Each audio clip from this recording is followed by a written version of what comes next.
Tu connais ce moment où, malgré l'évidence des faits, ton cerveau se met à bégayer. Ce n'est pas un manque de capacité, c'est le doute métacognitif. Ton esprit ne remet plus en cause le monde, il se remet en cause lui-même. En cherchant une sécurité absolue, il te pousse à l'hésitation et à l'analyse infinie. Pendant ce temps, d'autres avancent avec moins de preuves, mais plus d'aplomb. Ton véritable ennemi n'est pas l'erreur, c'est cette habitude de ne plus t'accorder ta propre confiance.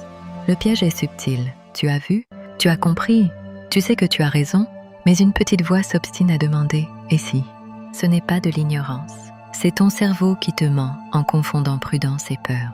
En attendant une validation qui ne vient jamais, tu laisses le champ libre à ceux qui osent sans autant de bagages. Finalement, le problème n'est pas de se tromper, c'est d'avoir appris à douter de son propre jugement alors que les faits sont clairs. Avoir raison, c'est accepter la solitude d'une décision.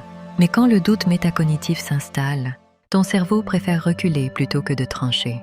Tu analyses, tu repasses la scène, tu stagnes.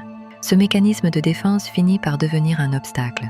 À force de chercher une certitude totale, tu oublies que la confiance en soi est une compétence qui s'entretient. L'échec est une étape, mais le désaveu de soi-même est une prison.